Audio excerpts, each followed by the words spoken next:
Hey girlies, before we dive in, just a quick heads up. The advice, stories and opinions shared on Girlboss Bible are based on my personal experiences. This podcast is for inspiration and motivation, and I am by no means giving professional advice. So always do what's right for you in your situation. This podcast may contain strong language, some mild adult themes, and a 30-year-old attempting to still be cool. So be warned.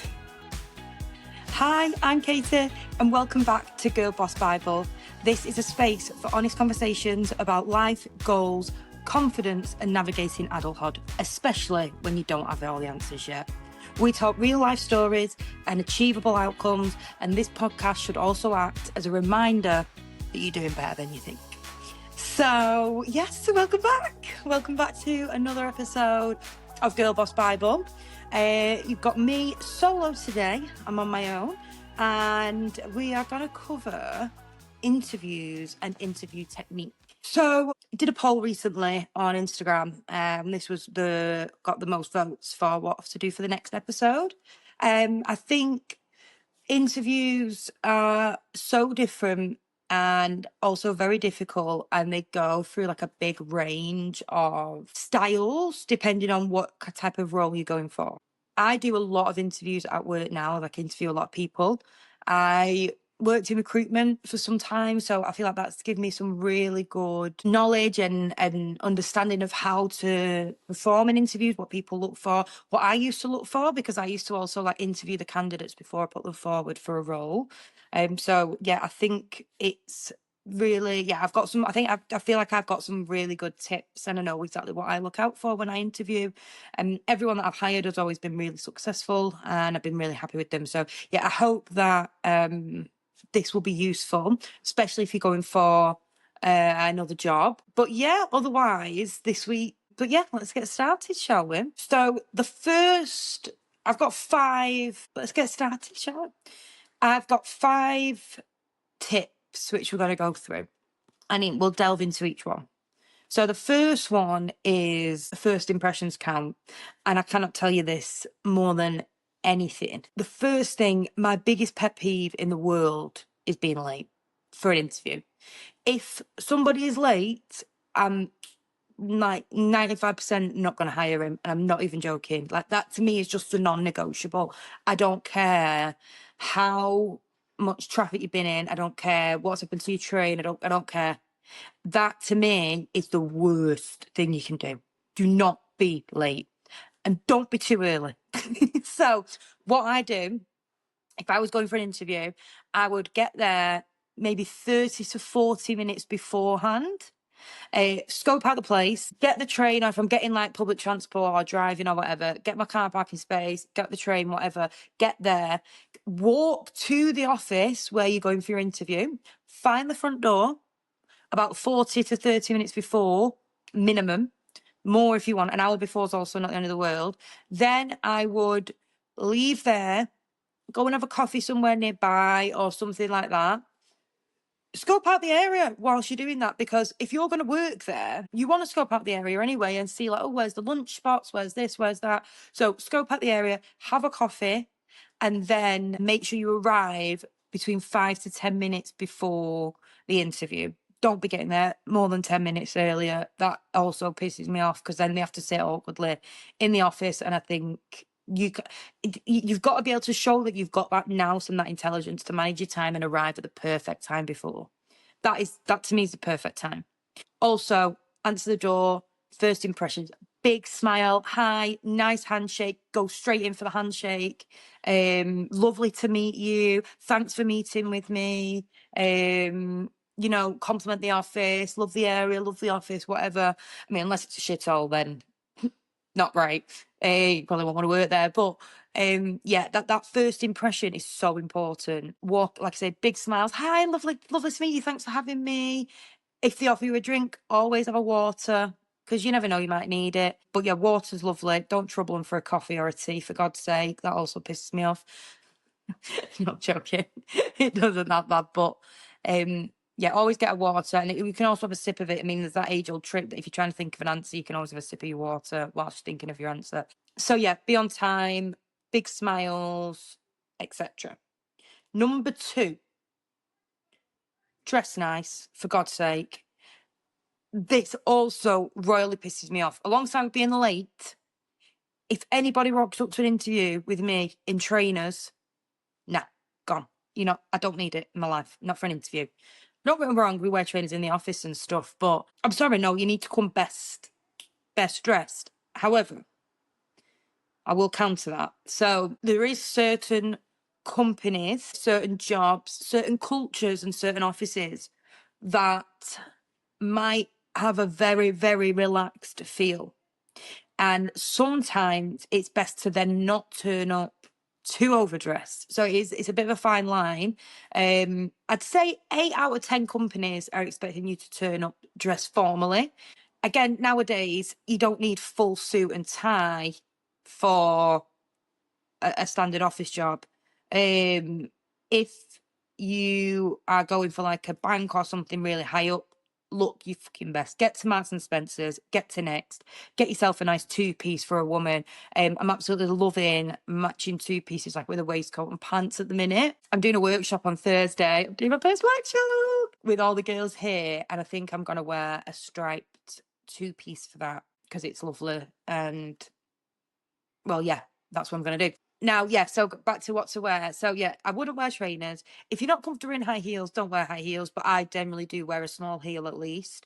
But also, if you're not comfortable, a dolly shoe is also absolutely fine. Make sure you look nice. So, nice pants and a nice top. Men, shirt. I wouldn't go crazy with a tie. Some people do wear ties, some people don't. As long as you look smart and presentable, that's the main thing. If you turn up with dirty trainers to an interview, I swear to God, I feel like you'll be sat in the room with me for 15 minutes because I've already made my mind up. Because I just think that just shows such a lack of prep, such a lack of respect for the fact that you're going for an interview. Like, you need to look nice. And believe it or not, I've seen some sites and people don't. So yeah, dress your best. Nice if you're a girl, nice makeup if you wear makeup, do your hair nice. Even if you can't be bothered doing your hair, slick it back so at least it's tidy. Just make an effort. Don't get me wrong, I mean, I don't turn up to the office looking stunning every day, but when you're going for an interview, you want to be putting your best foot forward, and I would expect anyone to turn up looking the best. Like, if you're not going to turn up looking your best for that, what I'm going to do in big business meetings and stuff. Do you know what I mean? So yeah, but like I said, there's a caveat for that. Some companies won't. What I would recommend is, if you're going through an interview process with a recruiter, should give you this brief anyway on what to wear. Like, they would, if they're a good recruiter, they will say to you, look, they're actually quite like quirky and like a bit like think the Google or whatever. I'd recommend wearing like a suit pant with a trainer, like a loose blazer and a vest or something. So you're going like a bit more like casual, relaxed, looking cool enough that you sort of suit the vibe of the business. So yeah, I mean, like there's jobs that and offices that I would probably wear like a full suit to and heels, and then they'd look at me and go, "You're not actually the vibe for us." So make sure you get a feel for that from a recruiter. If you're not going via a recruiter, best thing I can say is maybe get on their LinkedIn page, have a little look at what people are wearing in their photos and what sort of like dress and style you can see the office is if you can. Not everyone has a LinkedIn page, but most do. And if they're that kind of vibe anyway, I guess they'd be like in sort of media, social media marketing and that kind of thing for it to be that atmosphere. So I would imagine that they do have some sort of LinkedIn or whatever. Number 3. To be fair, all of these are non-negotiable. I was about to say another non-negotiable, but they all are. Number 3, prep. Prep. Fail to prepare to fail. Always rings true. And in interviews, this makes no difference. Like, this is the exact same. You must be very prepared. Again, first thing, before anything, and me and Emily touched on this in our last one, research the company. And I don't mean just look on the website. Don't just look on the website. Have a full-on research of the company, right? And by that I mean, look on the website, see what products they sell. Maybe then have a little look into that market. So, for example, let me try and think that's not too saturated, but is it not? You want to go for a company that makes coffee machines. You might be going for Breville. You're gonna get to Breville. Have a little sip. You're going to go to Breville.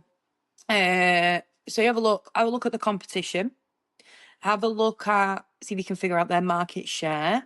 Have a look at what the market's trending at, things like that. There's a reason for this, and we'll go on to that with the final point I'm going to talk about. But yeah, definitely get a real feel for the business. How well are they doing? Next thing I would do is go on LinkedIn. You should have the name of who you're being interviewed by, and if you're being the name whoever you're being interviewed by, get on their LinkedIn page, send them a request. To be honest, I like that. I think it's ballsy.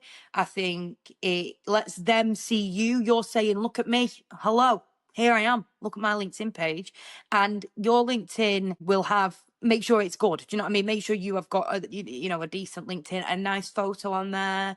Make sure you've got a little bit of information. Don't go too mad as well, because to be honest, people that have massive long bios, I just think, you arrogant prick.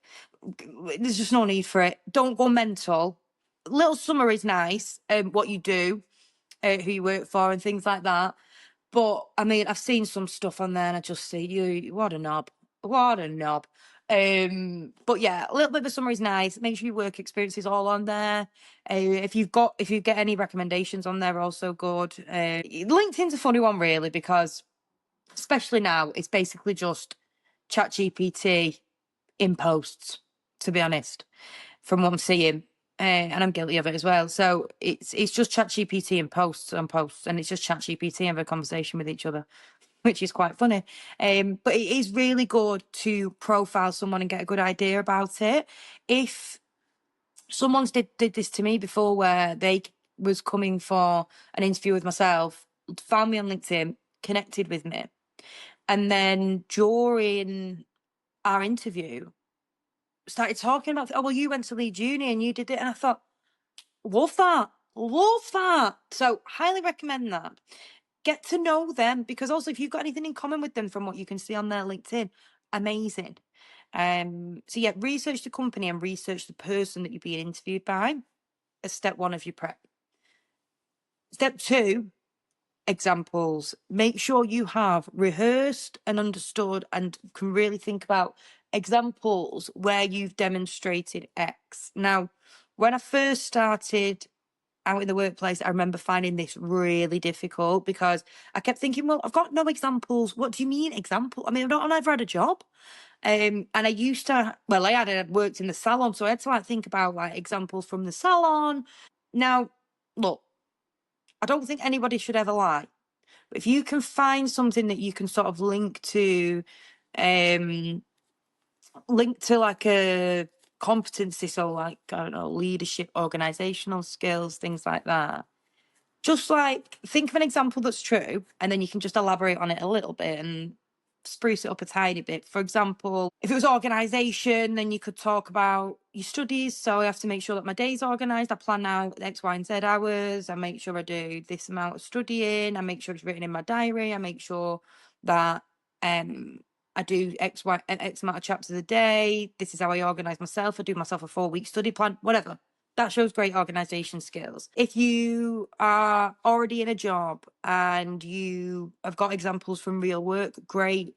Customer facing stuff, they'll always ask about that. If you're in sales, they're going to want to know numbers and figures and what drives you. If you're going into sales from not having any work experience, they're going to try and ask you about your personality, how you overcome objections.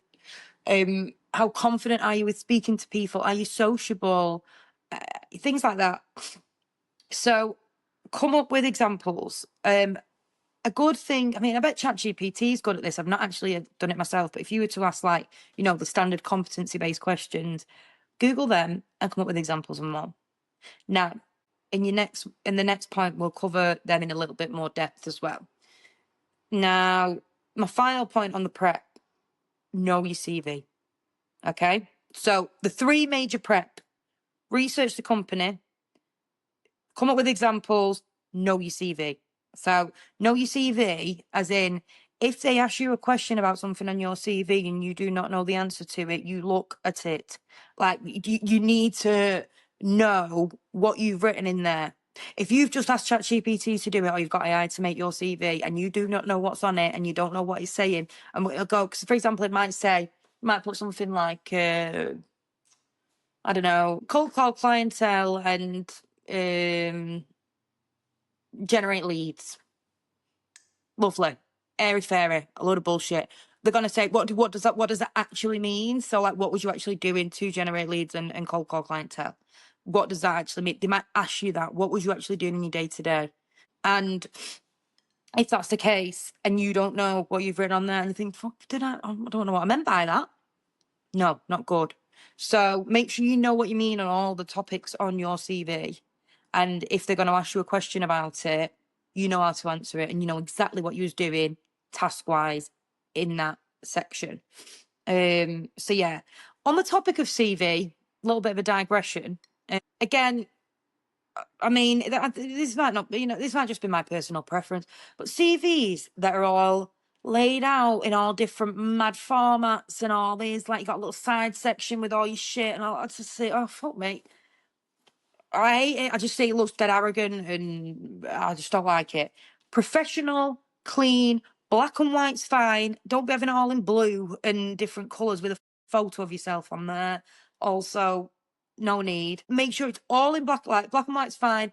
Look, centralise your fonts at the top. Make sure you've got a nice name and a heading. It's still make it very presentable and look lovely. And make sure your sections are good. Make sure you try and keep it to at least like, maximum 2 pages. And make sure your education's at the top and all things like that. Just a small summary. You don't need war and peace on these things, yeah? And also in the sections underneath what you've done for your job roles, nice summaries, not war and peace. I don't need your life story. That is not what I want to be seeing. Because do you know what? I ain't gonna read it. And when a recruiter's looking through CVs and things like that on a CV board, like they're not gonna read, they're gonna look for your skills, they're gonna look for your education, and they're gonna look for your job titles. They're the first thing they're gonna look for. And if they don't fit the bill, they're gonna press next. So they're the most important bits. Then when you talk about it, highlight your main tasks, the main things that you've done and your main systems that you've used. They're also really, really important. And yeah, that's something I'd recommend. Totally gone a little bit off topic here, but if you're also applying for a job, I didn't know this till I did recruitment, but there are sort of like these CV, oh God, what they're called? You can upload your CV to like Indeed and Read, and they'll just look through CVs. So they might Boolean search, and then the Boolean search is where you like type in some words relative to the job you're looking for, and then if they come up in your profile, it'll bring them up. So upload your CV onto there. And you might even just get a call as well, so at least they know you're active and looking for work. Side note, that's how to apply. So yeah, I think like I say, they're your top 3 for prep. Now after prep, we're talking about the actual interview. So this is number 4, style. How are you gonna behave? How are you going to lead with this interview? What sort of style are you going to go for? Now, one thing really important to me and how I know it's been a good interview is when it feels like a conversation. If I sit in an interview and I ask them a question and they answer it and it's deadpan, no. Again, don't need you. No, I'm not. It's just not, there's just no need for it. Now, the best way to overcome this and how I've always gone into an interview is to get in your mindset, you're interviewing the company.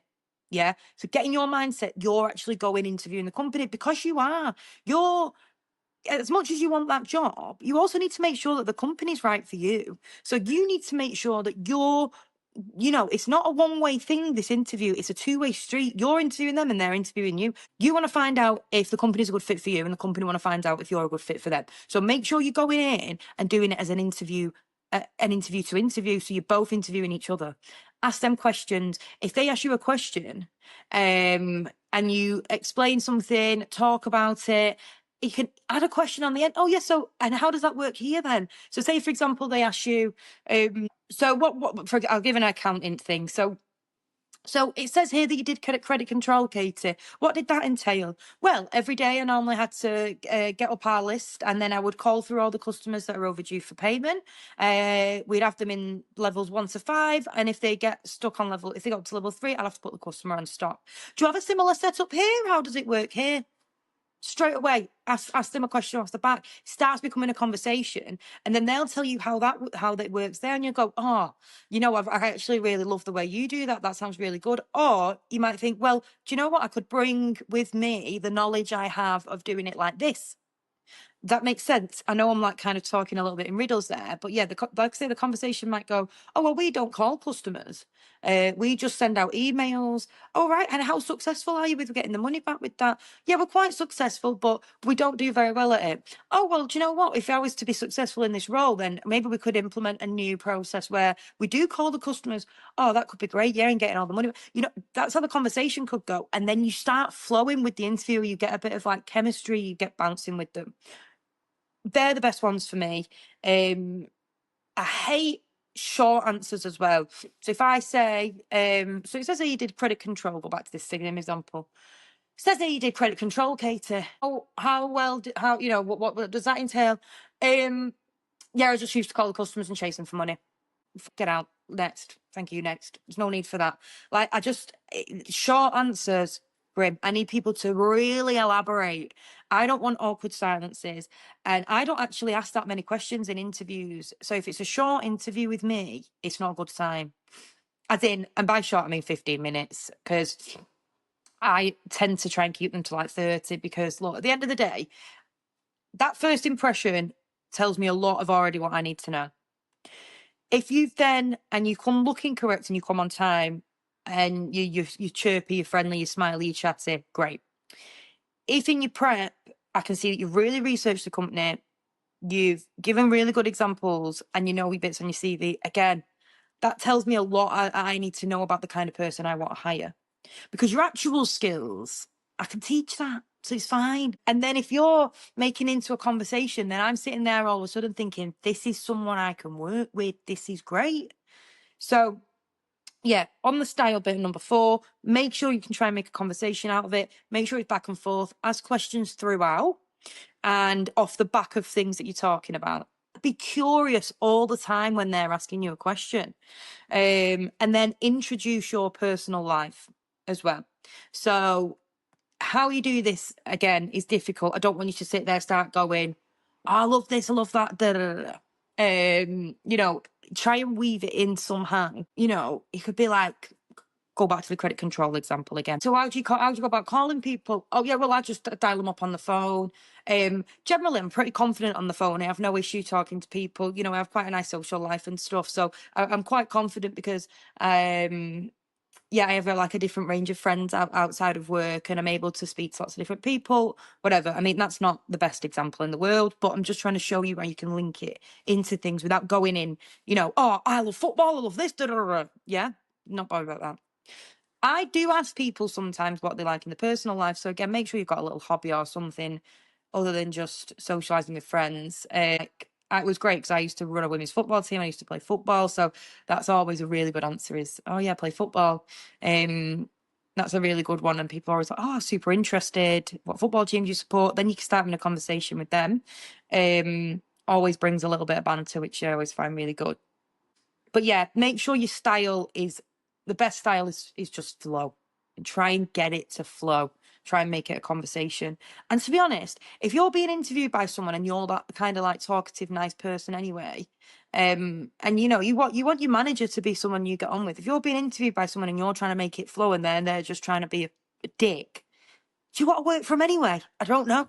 This is what I'm saying, where you make sure you are interviewing them at the same time. Like, if they're strict and rude and like mean, I won't want to work for them anyway. You're probably not going to go into a nice job. So, make sure you're making sure it's right for you.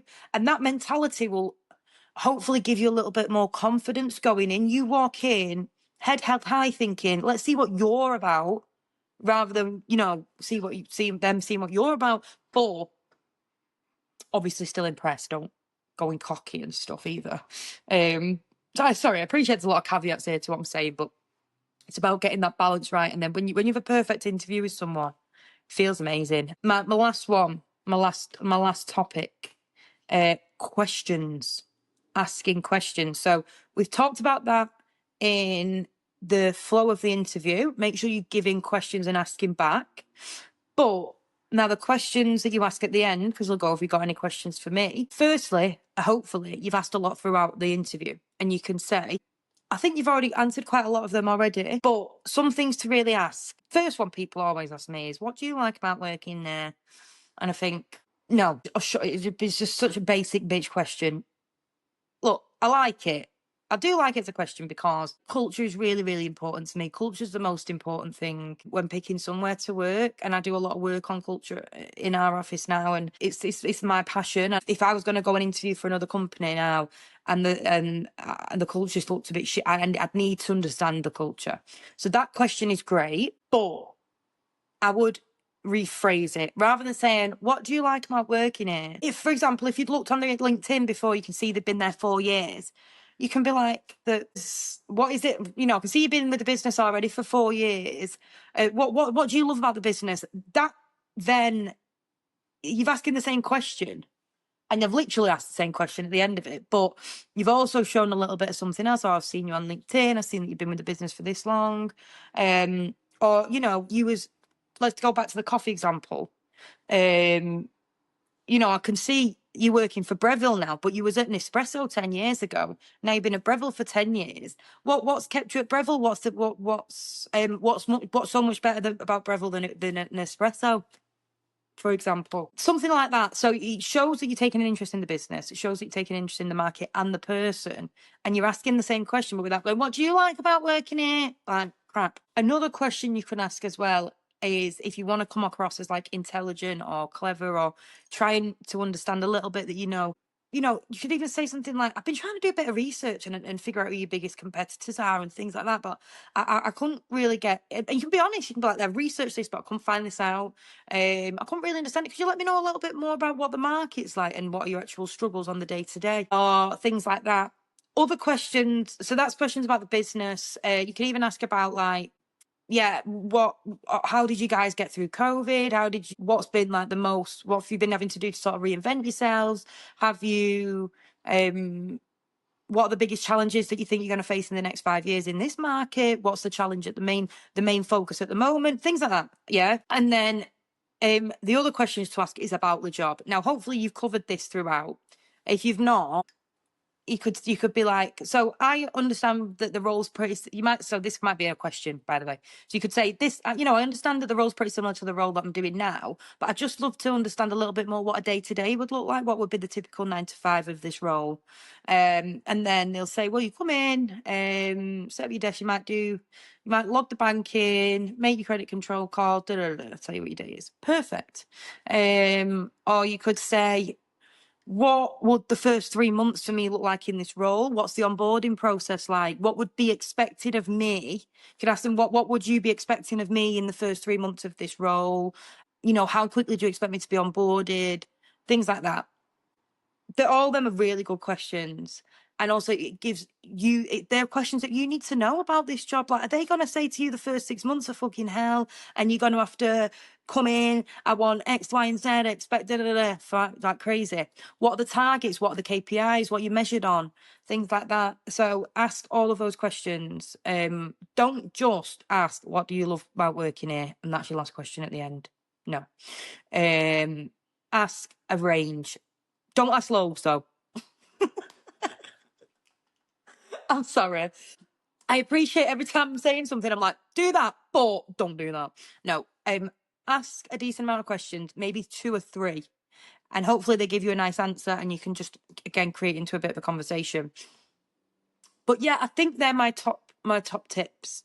First impressions, number 1. First impressions, be on time. Number 2, outfit, look good and suited to the business. 3, do a lot of preparation, research the company, give examples, know your CV.